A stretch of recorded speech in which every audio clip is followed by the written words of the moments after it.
Thank you, Mr. Speaker. As we end the month, the year, the decade, this session of Congress, some observations. 15 million Americans are unemployed. We have 10% unemployment and higher throughout the United States. Spending is totally out of control. The country is broke, so we borrow money from China and Japan, and it seems they own our nation. And the taxocrats have not seen a tax bill they didn't believe in. Domestic policy is simple. Spend money.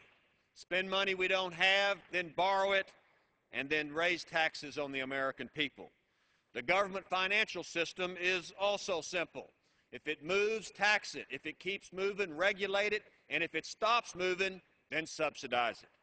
And today we raise the debt ceiling so more money can be spent as soon as we get back in January. Now we're over $12 trillion in debt. The House has turned our nation's health care over to the government. You know, the government who tried to run a health care vaccine was a total failure, where school kids didn't get the vaccine while Wall Street fat cats did. And yet the federal government now wants to run America's health. The House voted on a cap-and-trade tax bill that will add a tax on energy consumption for all Americans and punish energy consumption and encourage domestic oil producers to go somewhere else. Congress has given more money away to foreign countries that hate us while ignoring problems at home. And many members of Congress have already left on planes headed to Denmark to talk about how we must control the climate because man is the evildoer and scourge of the earth. Of course, the Al Gore warmers have been caught this year hiding data that shows reasonable minds disagree with their theory of global warming. Plus, the warmers want to force Americans to spend millions of dollars to implement changes on their yet unproven theories. And the government, in essence, has taken over Wall Street, the financial industry, the automobile industry. You know, General Motors needs to change its name to Government Motors. The federal government's taken over the mortgage industry, the banks, and the salaries of some executives. More American freedom and liberty has been stolen from us, and more assaults on the Constitution have occurred than any time in our history. And today, the radical open border crowd has announced new legislation arrogantly demanding amnesty for millions of illegals in this country, with also visa preferences for those nations with the most foreigners in the United States. So much for border security.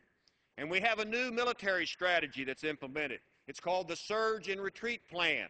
That strategy is in Afghanistan, where we're going to surge and send a bunch of troops in, but yet, in 18 months, according to the administration, they're coming home.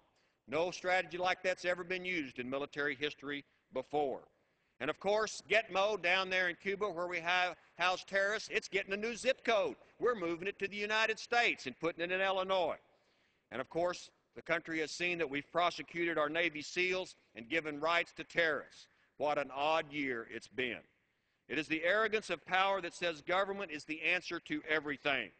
Our lives, our fortunes, and our sacred honor have been turned over to government opportunists.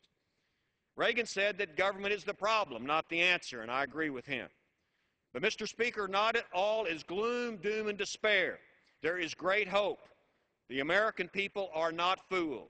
People in our country now fear the government, and people are mad, and people are involved. And even though the D.C. crowd pays no attention to them, I've got news for the elites. The people are not going away in the darkness of the night. They will not give up without a fight because the American cause is righteous and the people's actions are just.